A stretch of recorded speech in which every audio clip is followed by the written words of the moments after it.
Aí, beleza, o outro lado agora, trocou, calcanhar de trás apontando lá para o céu, apontando para cima. A aula do Bruno é das mais esperadas pelos alunos. Ele é visto como aquele professor boa praça, amigo de todo mundo. É educador físico em Brasília há 12 anos. Ama o que faz. Ser professor é algo que me preenche enquanto ser humano. A melhor parte de ser professor é essa. Para ele, ensinar é dom, só que às vezes se torna desafio também. É que volta e meia tem de conviver com situações violentas no ambiente escolar. Numa aula minha, 2 alunos meus brigaram.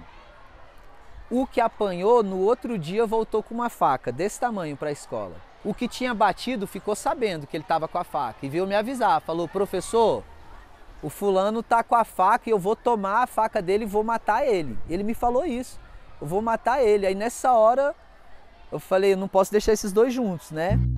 Bruno foi parar com um dos estudantes na direção, tentou evitar o pior, só que precisou intervir quando o jovem empurrou a coordenadora do colégio para sair da sala. Eu segurei ele e acalmei ele, ele começou a chorar e eu falei, cara, eu tô aqui para te proteger, meu. Se eu não me importasse com você, eu já teria chamado a polícia. Um outro episódio deixou o Bruno bastante incomodado. Era o primeiro dia de aula. O professor se apresentava para a turma quando um aluno atrasado chegou ouvindo música alta.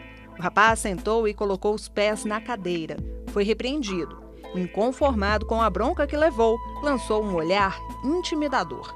Você sente a tua medula arrepiar, você fica com medo, né?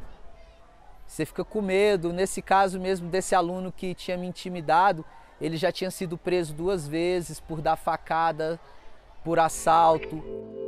Bruno fez da experiência ruim um aprendizado. No fim das contas, ele e o aluno ficaram numa boa.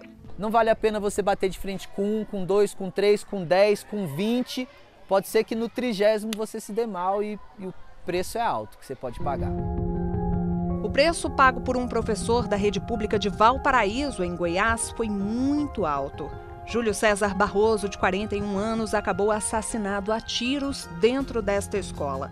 O atirador era um aluno menor de idade que havia sido expulso da instituição por mau comportamento e já tinha inclusive ameaçado o docente outras vezes. Os números preocupam. O Brasil já foi o primeiro colocado no ranking mundial de violência contra professores. Algumas vítimas relataram que não sofreram apenas intimidações. Muitos docentes foram alvo também de agressões físicas.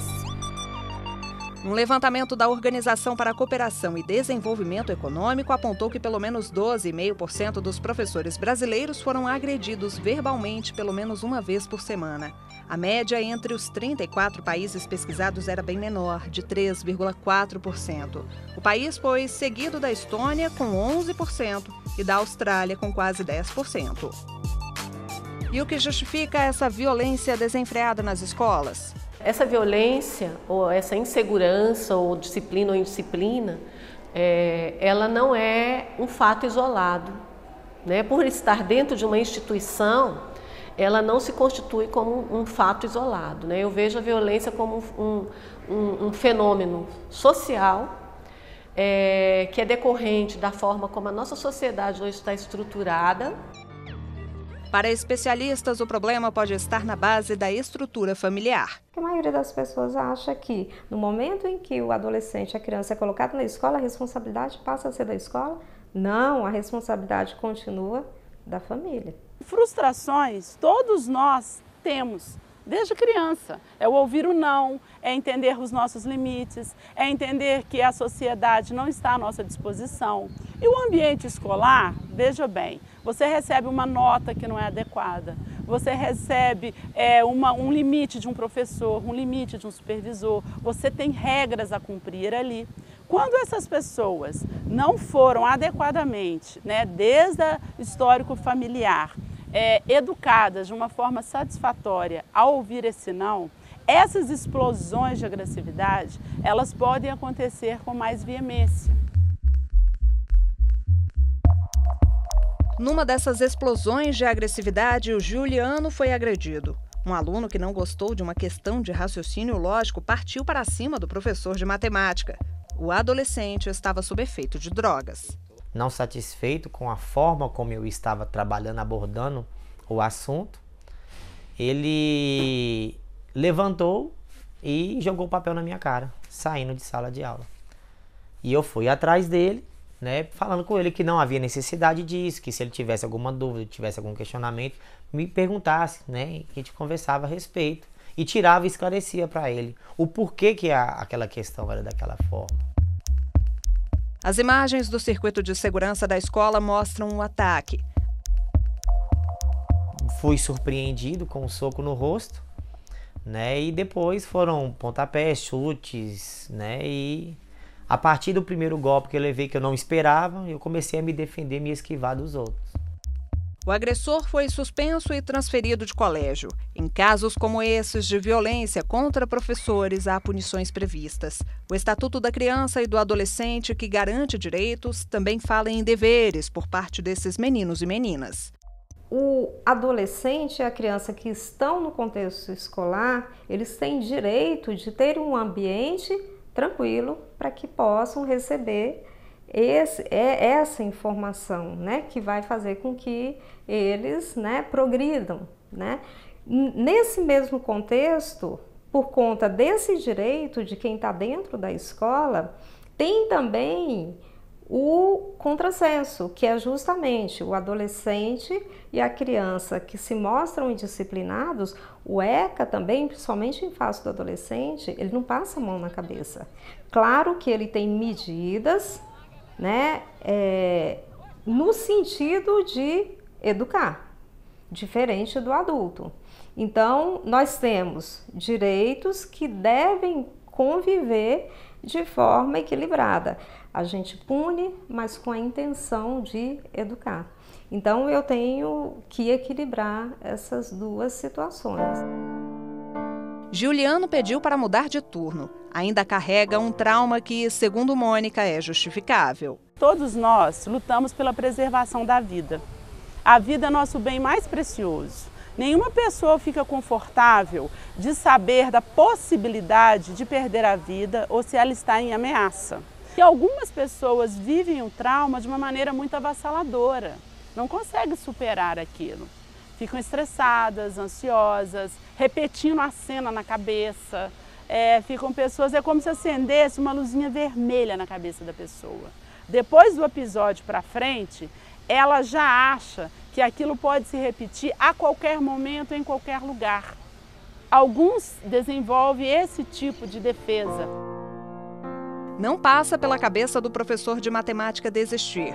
Apesar da tristeza que sente, ele garante que perdoou o agressor. Eu não tenho nenhum tipo de mágoa contra ele, sabe, assim, eu espero que, se caso ele esteja vendo também esta reportagem, né, que ele também dê a volta por cima, que ele coloque na cabeça que ele precisa estar estudando, que ele precisa estar buscando, através da educação, um futuro para ele.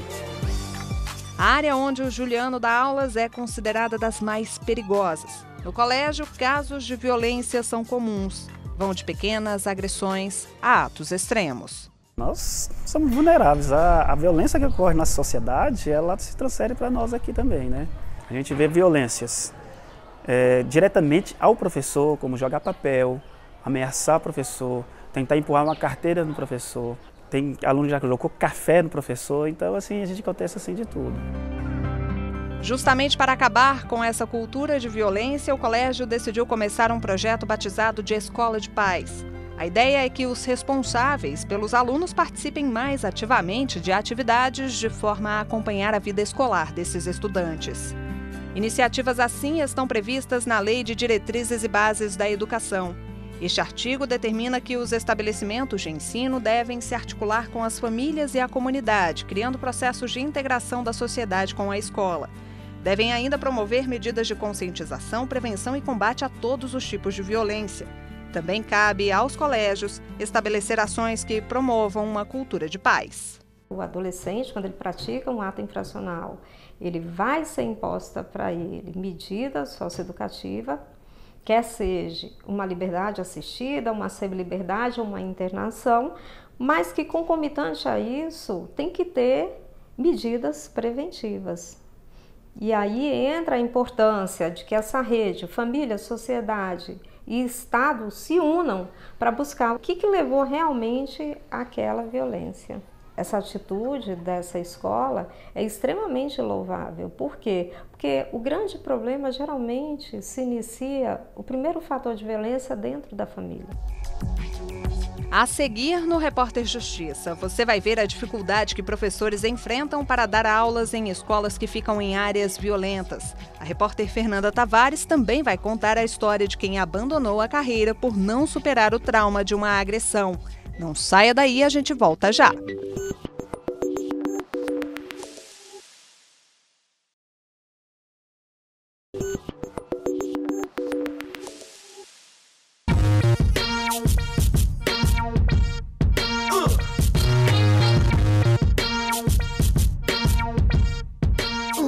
A gente enfrenta uma realidade de violência, né? Violência diária, constante. Medo é constante e a depressão é constante, porque o professor, ele não é feito para brigar, né, com o seu aluno, ele é feito para educar o aluno, para o bem dele, né? A gente é preparado para isso a vida inteira, né? Quando você nasce, você já nasce professor, você já sabe o que é que vai ser, professor, você gosta de ensinar. E você nunca espera que o seu aluno vá lhe agredir, você espera que ele vai te receber bem.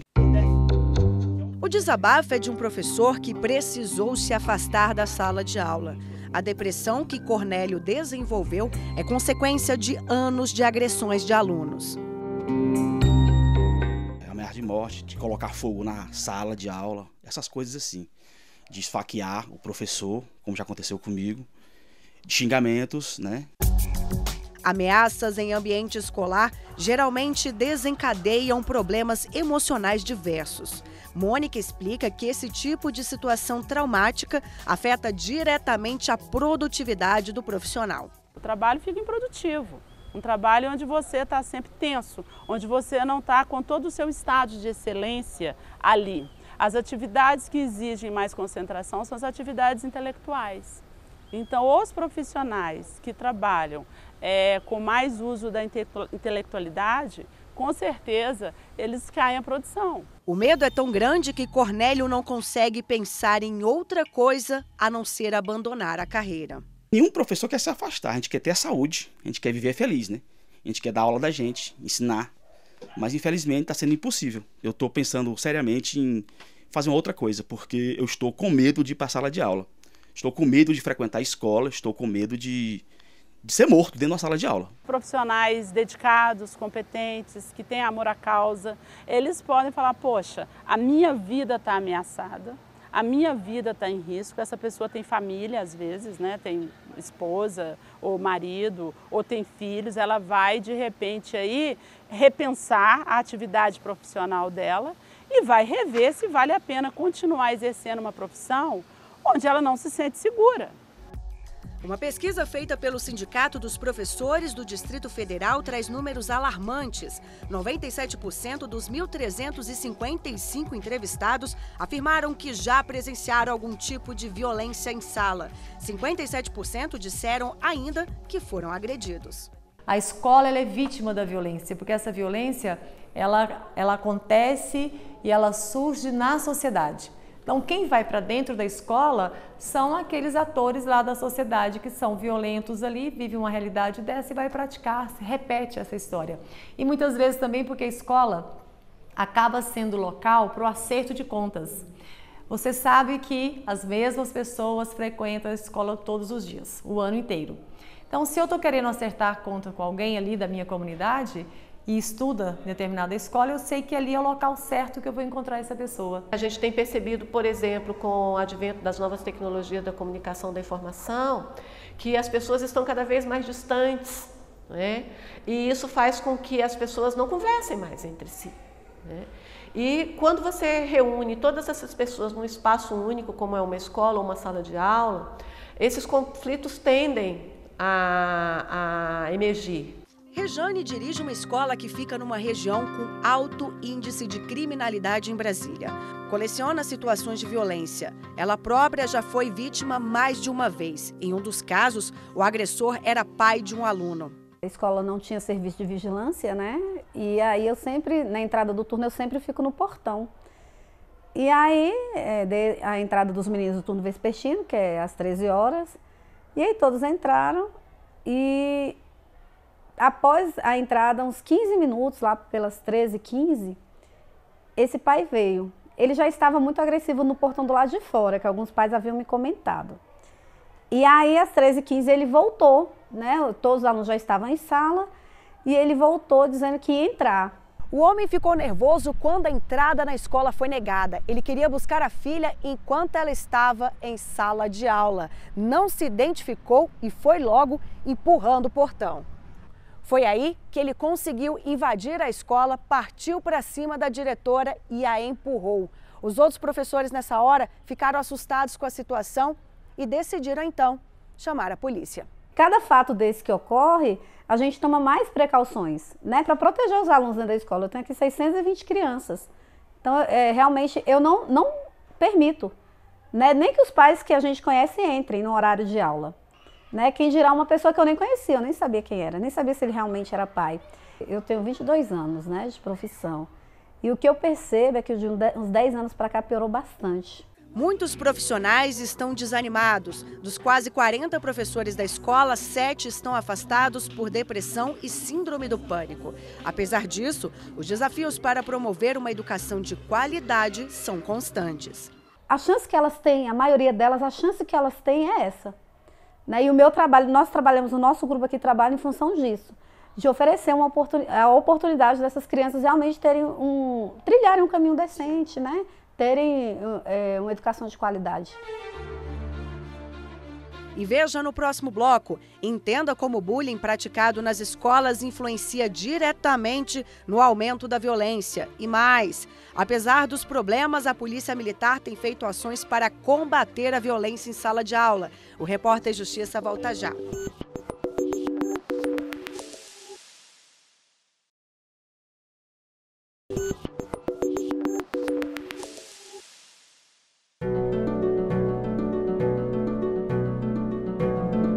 Mãe e filha preferem não mostrar o rosto. As duas sentem um misto de vergonha e constrangimento.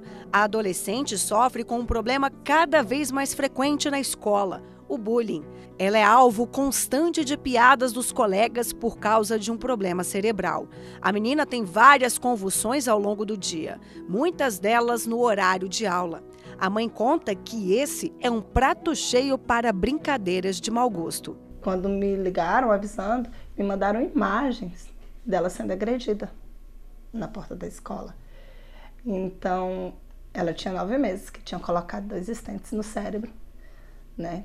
Tinha feito uma cirurgia e você recebe a imagem de um adolescente de 17 anos batendo na sua filha, um homem, porque ele é um homem, né? 17 anos. Então... foi desesperador. Desanimada, a jovem prefere estudar sozinha, em casa. Eu gosto muito de estudar, mas quando a gente pensa, quando chegar lá, que vai ter aquelas pessoas que não cansam, que são as mesmas brincadeiras, as mesmas coisas, eu muitas vezes eu penso em ficar em casa.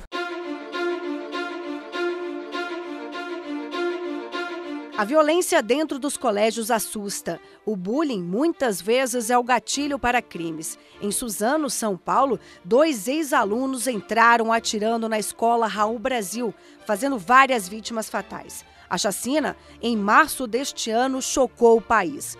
Os rapazes de 15 e 17 anos teriam largado os estudos por ofensas sofridas. Já em 2017, em Goiânia, um jovem de 14 anos invadiu um colégio particular e atirou contra os colegas. Ele foi apreendido após matar 2 adolescentes e deixar outros 4 feridos. A polícia falou que foi vítima de piadas e que se inspirou no massacre de Realengo, no Rio de Janeiro, ocorrido anos antes.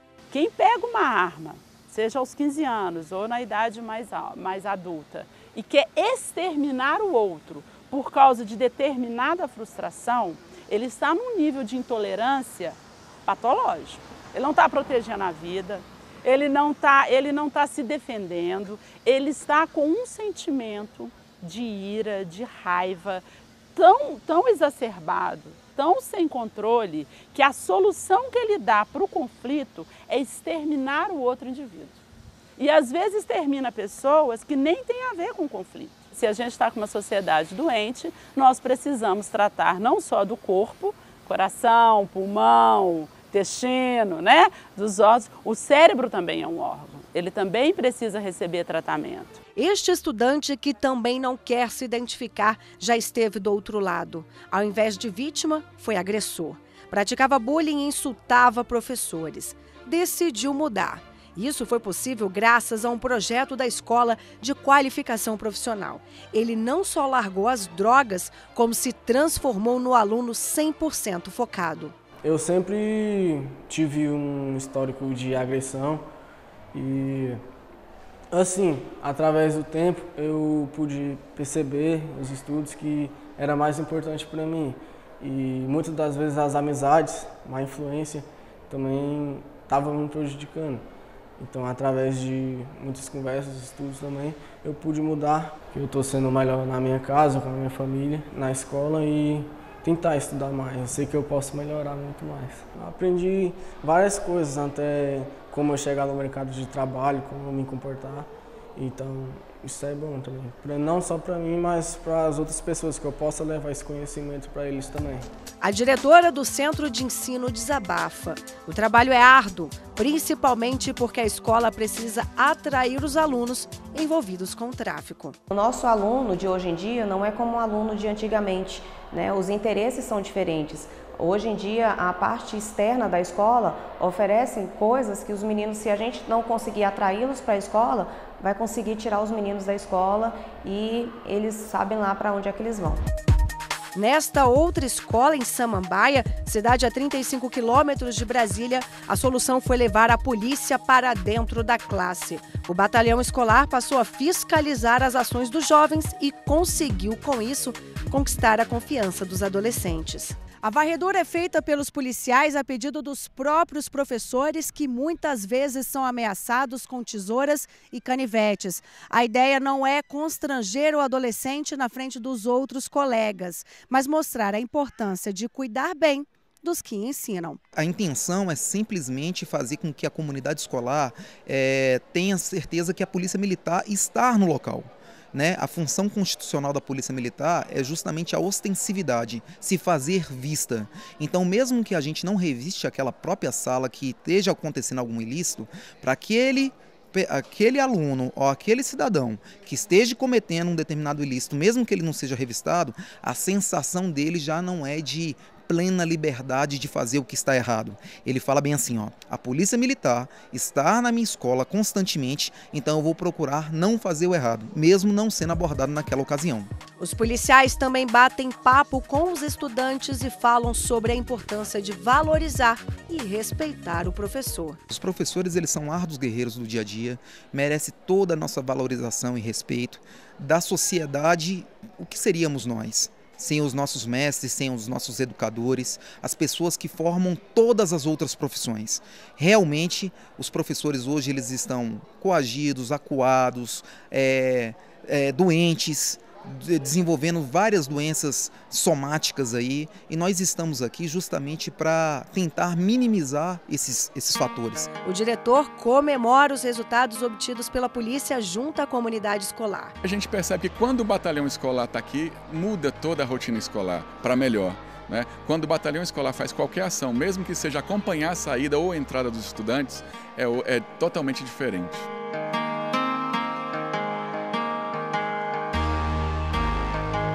O Repórter Justiça de hoje fica por aqui. Você pode rever esse e outros programas no nosso canal no YouTube, TV Justiça Oficial. Visite também a nossa página na internet, tvjustiça.jus.br. Quer enviar uma sugestão de reportagem? Então anote aí o e-mail, repórterjustiça@stf.jus.br. Obrigado pela companhia, até a próxima e tchau.